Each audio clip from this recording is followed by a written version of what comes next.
What is up, Internet? We have another book review here for you.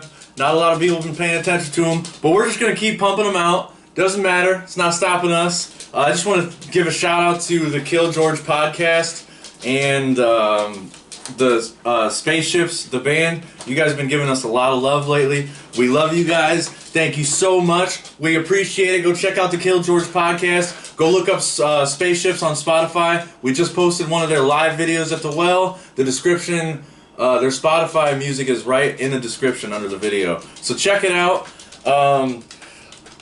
This book is so powerful. It's only like 120 pages, but there is so much truth packed into this little tiny book. It's absolutely phenomenal. Near the end of the book, Jasmine and I have lost a lot of friends being around here in 574, so I got like, I'm going to try not to cry during this book review. This might be the first one, but like I said, it's not stopping us. So this book is The Last of the Hippies by Penny Rimbaud. Penny Rimbaud? R-I-M-B-A-U-D.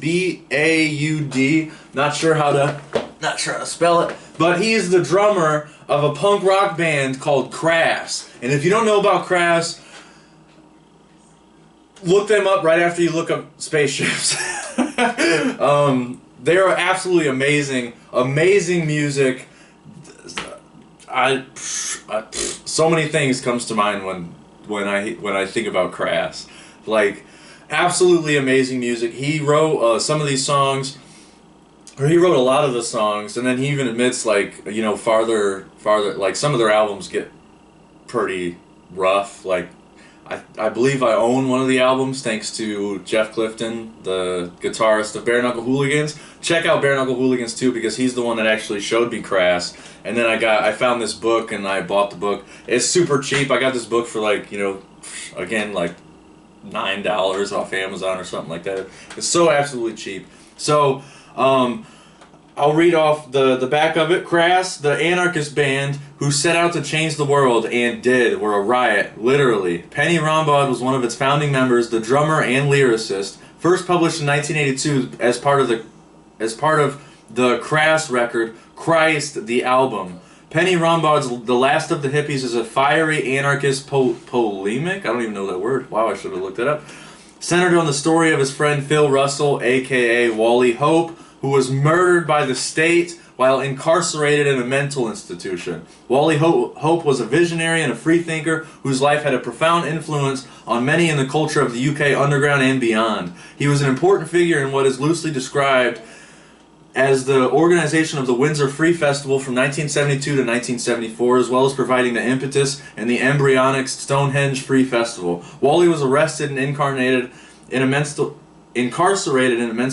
institution after having been found in possession of a small amount of LSD. The official verdict was that Russell committed suicide, although Rimbaud uncovered strong evidence that he was murdered. Rimbaud's anger over the unanswered questions surrounding his friend's death inspired him in 1977 to form the anarchist punk band Crass.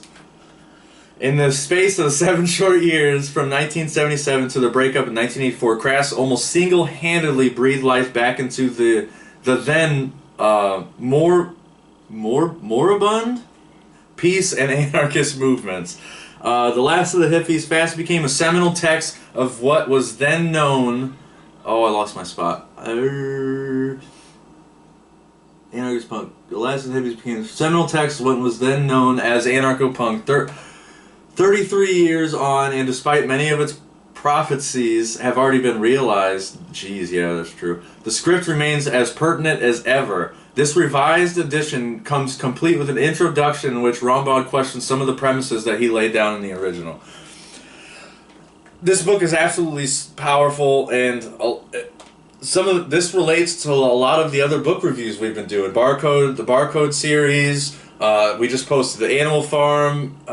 Yeah, a lot of the satire in Animal Farm relates to this day. I mean, you read that book, and yeah, you compare it to a lot of the things that have been going on in our society today. It's just absolutely unbelievable that some of the things. Well, anyways,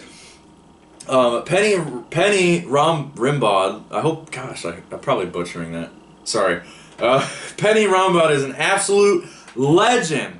I already said this. He's the drummer of Crass, anarcho-punk band Crass. One of my personal most highly revered bands I've ever heard.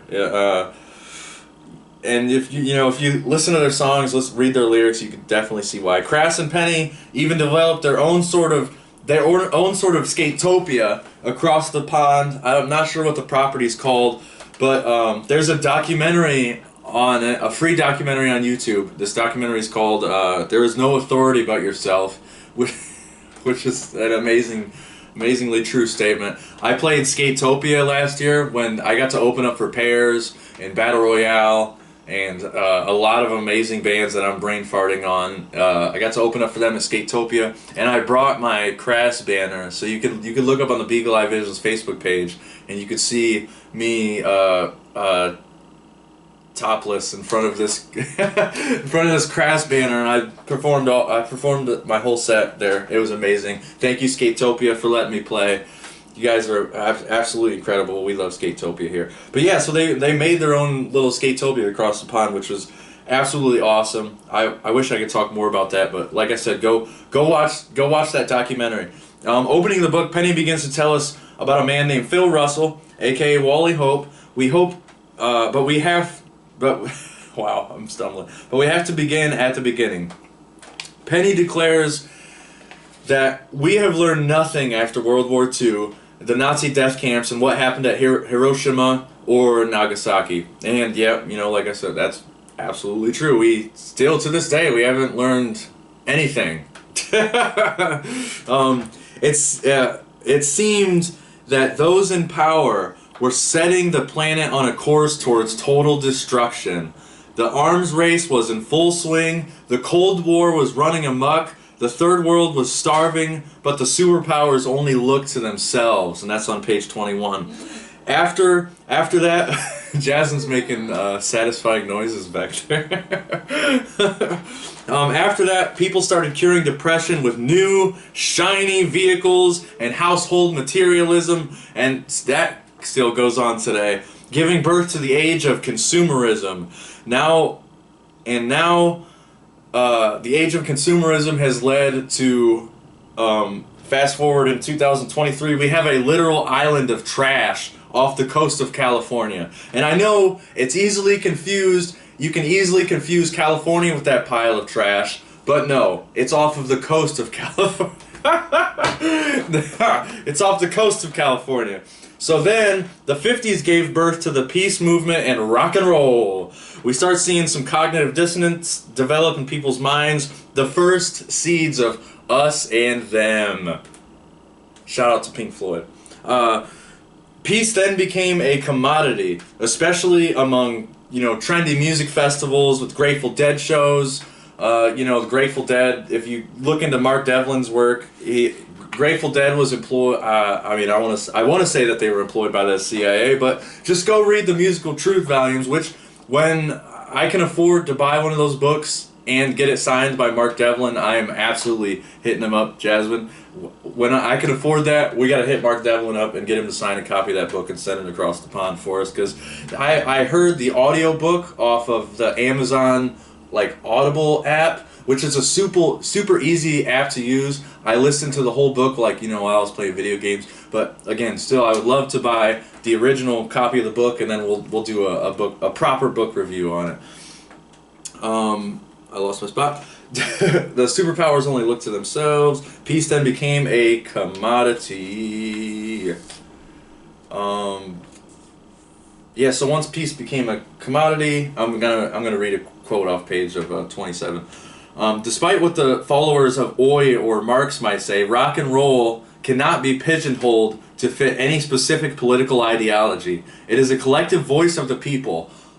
All the people, not just a platform for working class mythology, left, right, or center. Rock and roll is about freedom, not slavery. It's about revolution of the heart and soul, not convolution of the mind. To say that punk is or should be working class is to falsely remove it from the classless roots of the rock revolution from which it grew. Punk is a voice of dissent. an all-out attack on the whole system. It as much despises working class stereotypes as it does middle class ones.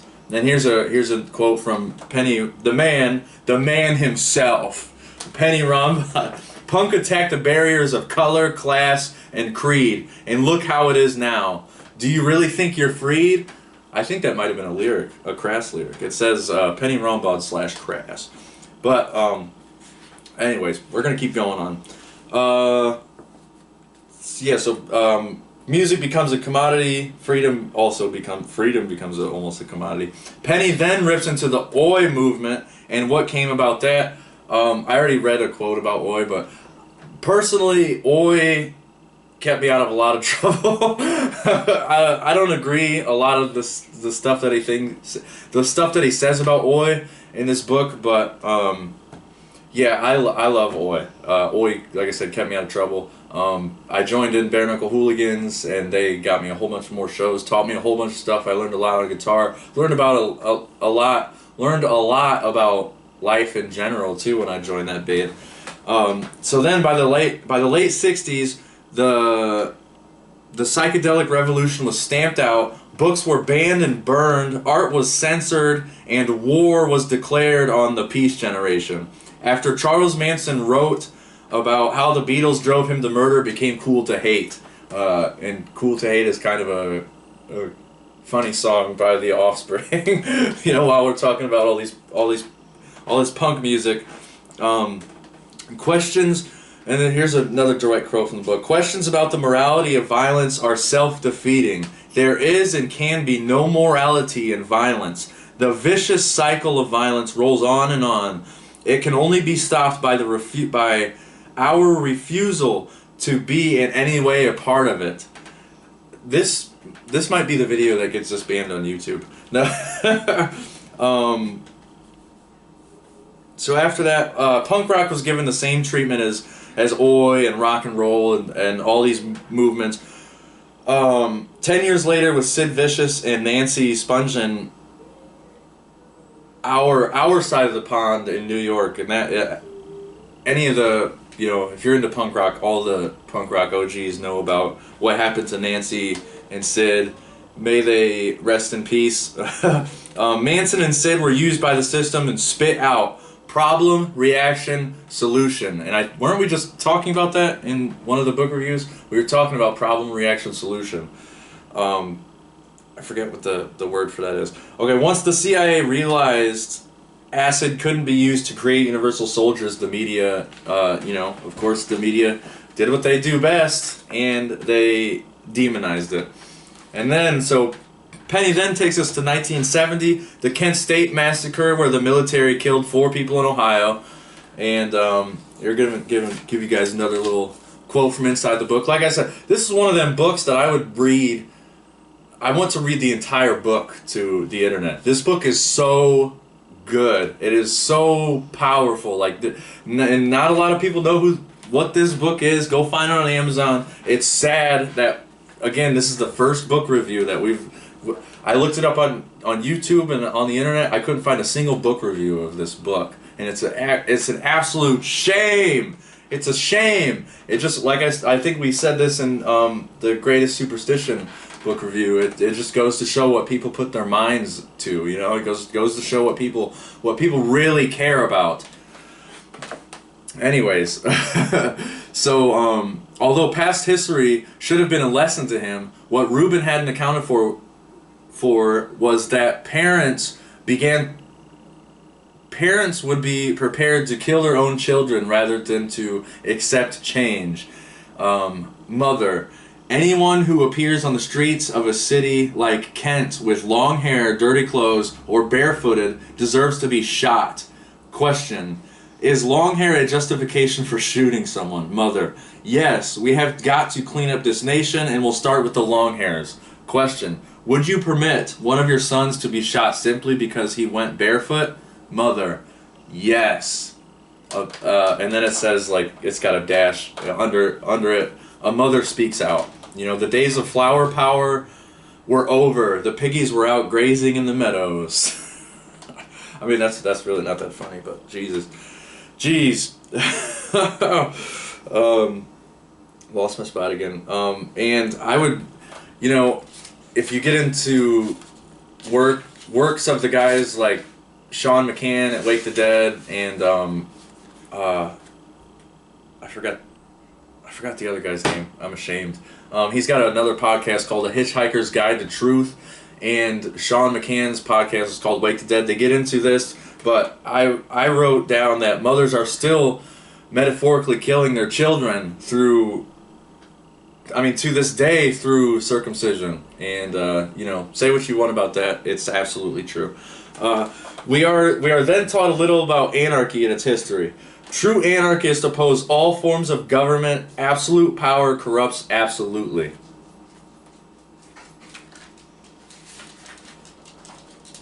Oh, what the heck?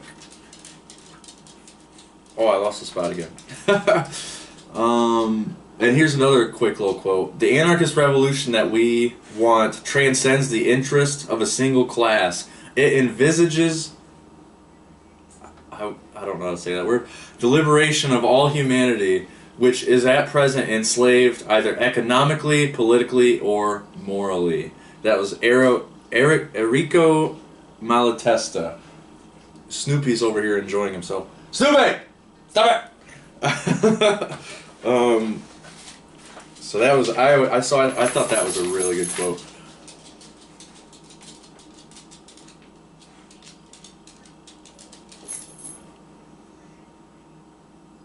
Absolute power. I hate when I lose my spot. Or not.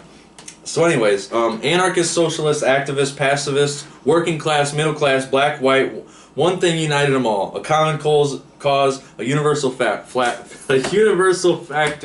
a shared flag, good old rock and roll.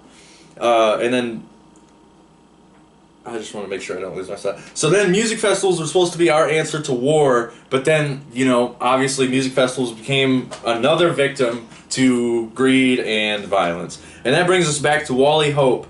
Wally was a strong anarchist that resembled the North American Indians or the Native American Indians. In this book, he refers to them as the North American Indians. So I wanted to write that too. I wanted to write that on there.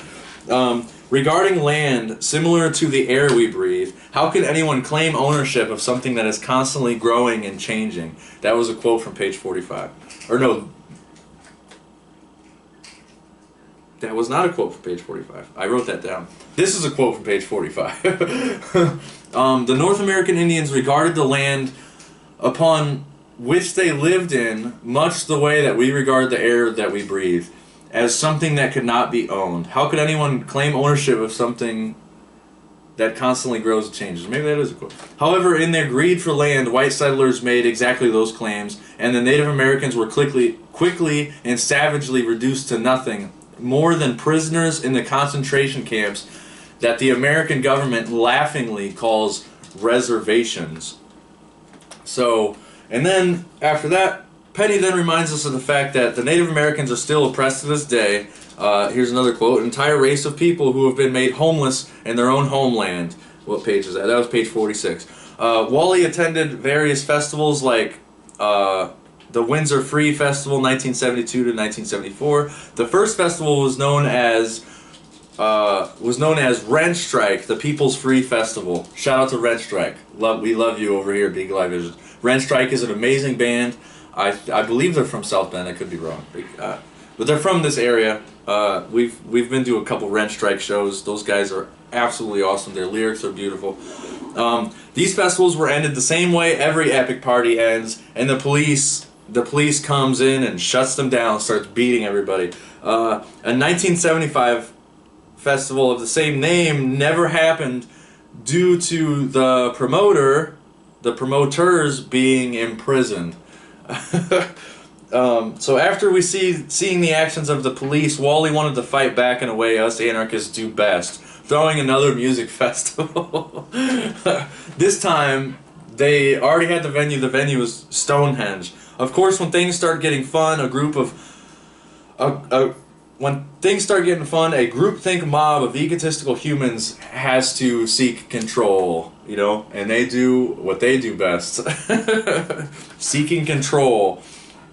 Um, Bikers armed with cliche biker weapons came through and beat any punk rocker they saw at one of these festivals. Also in cliche formation, the news painted the anarchist as the aggressor, and the bikers were defending themselves. Even though, as far as I know, like, nobody invited the bikers to this music festival. The bikers had broken bottles, chains, leather whips. Like, they just came up in here and started just beating all the punk rock hippies that were just enjoying some free music at a park somewhere. Same old story, different day. Just like the story of Brian Deneke, who lost his life to he lost his life in high school to some jock. Some jock literally ran this kid over, and the jock, all he got was, that in court they decided the jock was, he's a good old boy. He's a good old boy American. Basically, he didn't get jailed at all, and he just got probation after he murdered another human being. But he was on the sports team, so he got off on it. And then he even violated his probation multiple times, and he still didn't go to jail. Same old story, different day, just like story, Brian. Or similar to when the Rolling Stones hired the Hells Angels for security at another infamous free music festival. Like I said, Mark, that's another thing that Mark Devlin gets into. I wouldn't even have known about the Rolling Stone things if I didn't read Mark Devlin's books, The Musical Truth, Volume 1. I think I only got to 2. I believe the third one's either out or it's about to be out, or he's working on it right now. Yeah, so these, what's wrong with playing music and enjoying a free music festival? Bikers always want to come and shut that stuff down. So I'm going to quote from page 50. This quote. This is about how Penny he got this property and he pretty much made his own Skatopia across the pond that we were talking about. He said in the book, "I had opened up the house to all corners at a time when many others were doing the same. The so-called commune movement was a natural result of people like myself wishing to create lives of cooperation, understanding, and sharing. Individual housing is one of the most obvious causes for the desperate shortage of homes. Communal living is a practical solution to the problem. If we learn to share our homes, maybe we could learn to share our world. That is a step towards a state of sanity." I shared Wally's disgust with straight society, a society that puts more value on property than on people, that respects wealth more than it does wisdom. I supported his vision of a world where people took back from the state what the state had stolen from the people. In that sense, squatting is every bit as much political statement as it is a personal solution. Why should we have to pay for what is rightfully ours? Whose world is this? Maybe squatting at Stonehenge wasn't such a bad idea after all. And you're right, Penny. It's like, fast forward, he's still going strong, he's still doing poetry, but I'm starting to go on a tangent. Wally finally convinced Penny and his housemates to put on a festival at Stonehenge during the summer solstice of June 1974. And I hate to sound like a broken record, but by the way things have going, I'm sure you know what happens next at this infamous festival. From Stonehenge, the retreating Wallies moved to Windsor. This year, the festival had attracted the biggest gathering ever. Tens of thousands of people had come to ensure that Her Royal Majesty remained unamused, and she, in turn, was waiting in the guise of a massive police presence. Tension between the two factions existed from the very start, and eventually things exploded when the police staged a vicious early morning attack on sleeping festival goers. Hundreds of people were injured as the police randomly and brutally laid it into anyone unlucky enough to be in their way. People were dragged from their tents to be treated to a breakfast of boot and abuse. Protesting hippies were jostled away to waiting Black Marias to be insulted, intimidated, beaten up, and charged, while reveling over every moment of it. The media pretended to be shocked, and the government ordered a public inquiry, neither of which doing much to improve the condition of hundreds of injured people. Yep, so that's what happened to that festival. Another free festivals. another free festival. And to this day, like, when was the last free festival that you went to? You know, when was the last free?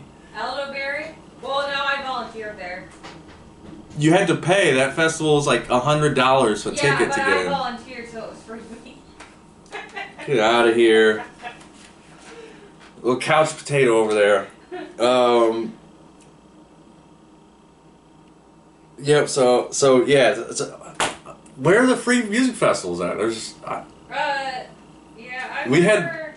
I think the Well had one. Everywhere I've been, like, it's either I got it free because. Well, aren't you special? Well, yeah. So when we just went to a show. Well, that show was to raise the roof, but yeah, there's like what happened to all the free music festivals? Where are they at? There's a reason why there's no more free festivals.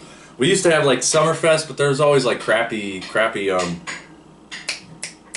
cover bands. Oh, the Tentacles are playing in August at Central Park, but that's totally random. So the winter approaches, and everyone is ready to start the next festival. Planning is going well, and they already have the next venue.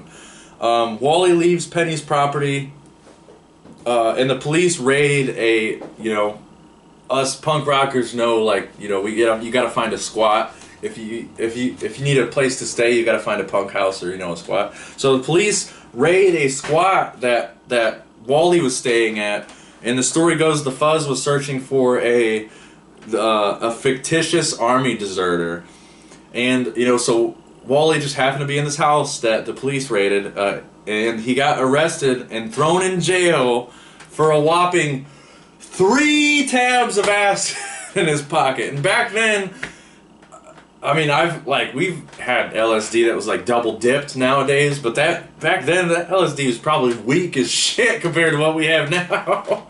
But they found 3 tabs of LSD in his jacket after searching him and violating his rights, I'm sure, just for being in some house that was absolutely ridiculous. So jail turned into. They put him into a mental hospital for grounds of him being schizophrenic because the clothes that they gave Wally, they ripped his clothes off, and they give you these weird clothes in jail that the clothes are meant to, like, you can't kill yourself or hurt yourself with these clothes. So Wally started developing a rash on his skin, and the medical doctor, I don't know what you call him, the doctor in prison said that he had no rashes, and that it was schizophrenia, and that's why he was so that's why he was sent to the mental hospital. And the drugs given to Wally were Largictil and Modicate. Largictil side effects include tardive dyskinesia, extrapyramidal disease, blurred vision, hypotension, nasal congestion, constipation, drowsiness, dizziness, sedation, and abnormal sex function. And then Modicate side effects are withdrawal, nausea, vomiting, loss of appetite, feeling of the world spinning, numbness or muscle pains.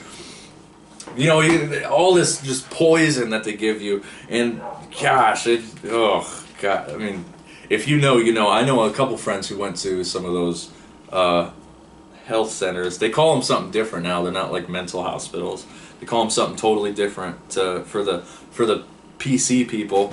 Like George Carlin gets into that. George Carlin goes from it used to be shell shock, and then from shell shock it went from post-traumatic stress disorder, and then the joke that George Carlin says. It says if it would have never changed from shell shock to whatever the hell it is today, maybe the veterans actually would have got the help that they need. That's a whole nother rabbit hole. We're going to stay on topic here. Wally was released. Yeah, so Wally was released after the second Stonehenge festival. And it was amazing. There were people walking around naked. There were people having fun, enjoying the music, just being free, sharing food with each other, breaking bread. It was a good time. But the guy who put it all together was thrown into a jail and given Largictil and Modicate. And they literally purposely didn't release him until after the festival was over. Once Wally was released, It took him 2 days to drive 70 miles because after what he went through with the jail and stuff, he's a strong anarchist. He probably didn't want to call up his friends and ask for help. He was trying to, try to be independent. But every like 5 miles he had to stop and like get his breath and like, he was having a hard time, obviously. 2 days to drive 70 miles. I mean, come on. It was discovered he developed chronic dyskinesia through overdoses of Modicate and other related drugs. Gosh. Wally could barely walk and cried himself to sleep with the realization of being a vegetable. And he died September 1975. He choked to death on sleeping pills and vomit. Jeez. Wally Hope is another legend that wanted to change the world of gray to color with nonviolence. They always kill us. Like, look at what happened to Bob Marley. Look what happened to. I'm not gonna try to get into conspiracy, but they always kill all the people that promote love and want color into our world. MLK, like, man, so many people. He wanted to change the world of gray with color and nonviolence, not through joining a political party or manipulating the masses through authority, but through nonviolent love and creative expression. And here's another quote directly from the book. From domestic violence to global war, the rules have always been the same. Destroy that which you don't understand. And so violence creates a vicious cycle of more violence, and instead of creating solutions, it creates cognitive dissonance, ignorance, apathy, resentment, and many other forms of inhuman conditions.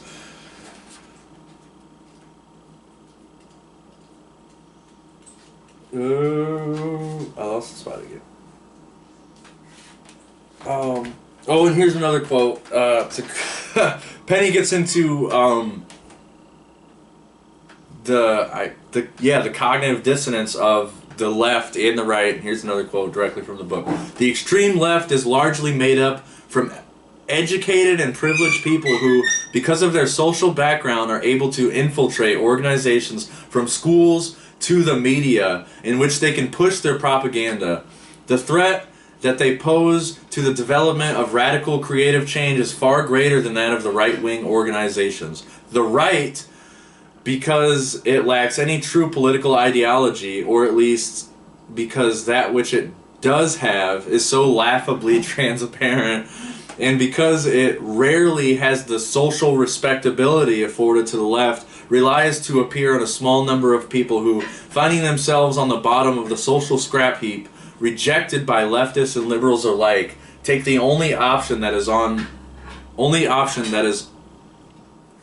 offer to them.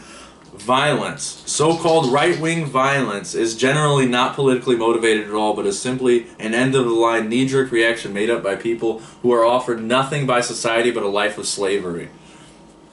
Woo! Damn, there's so many powerful quotes in this book. It is so good. Lost my spot again. Violence creates. So, in court, they ended up ruling Wally's death as a suicide, and the objections were met with two-faced jokers and their mocking smiles. So Penny in the crass house, I'm going to call it, the England Skatopia that they had across the pond. They obviously went to court. This is their friend. They were like, objection in the back of the court, and the judge just kind of looked at him and gave him a crooked smile, as they do best. So after further research, Penny found a dark, cold, brutal world. Evidence of murder cover-ups, police and gang tie-ups, wrongful arrest and imprisonment on false evidence, physical and mental abuse of prisoners in jails and mental hospitals by doctors that knowingly prescribe poisonous chemicals that almost always sound like they are named after demonic entities. And, they get into that at Cubbyhole Podcast, on the One Great Work Network. Mark Devlin gets into that stuff. They all do. They all get into these deep subjects that we have to talk about. It's the elephant in the room. Here's another direct quote from the book. The official line, the purpose of prisons is the official line, the purpose of prisons is reform and of mental hospitals is cure. It is a total deception, page 89. Penny mentions that after he compiled all the evidence, he started receiving death threats and was visited several times by the police, inquiring or suggesting that he be silent. ACAB, am I right, boys? Same old story. There's a lot of people where, they start speaking out on truth and they get these death threats. I believe MLK, there's a letter you can look up. He got a letter from the FBI that was basically like, you need to be quiet or we're going to take your life. And and then if you read that letter from MLK, it's like half of it's like all blocked out because of, I forget, I'm brain farting the word. Because of, confidentiality. They gotta, when the government threatens to kill people, they gotta keep it in confidentiality. Governments have destroyed millions of lives, similar to Wall-E. Torn families apart, robbed the working class to turn around and use the funds to develop nukes, tanks, and many other explosives, pollute the air we breathe, and use precious land we could all thrive on in place of private nuclear bunkers surrounded by no trespassing signs. Yeah, go look around. There's no trespassing signs all over the place. We're currently on tribal land because there's a casino right around the corner from where we live, and there's there's no trespassing signs all over.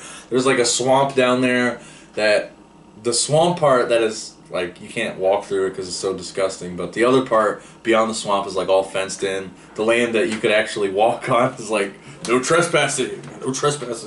And there's another book that talks about that called Zen and the Art of Motorcycle Maintenance. We're also going to do a book review on that in the future too, so stay tuned for that. They pry into our lives and tap into our phones and track every move, every dollar we spend. You can see it in movies like Snowden. We just watched Snowden a couple months ago, an awesome movie, even though it was made by a guy who's a bit of a douche. But check out movies like Snowden. Everybody knows that they're tracking our phones. They're tracking what we spend. Every day. It's all fucking digital. It's all tracked. It's ridiculous. Here's another quote from the book. Orwell's 1984 has become a memory 2 years before its sell-by date. Another book we're going to do a book review on. Orwell's 1984 has become a memory 2 years later before its sell-by date. A clumsy hypothesis that fell hopelessly short in its failure to allow for the horrific escalation in technological hardware. Hardware. That was on page 97.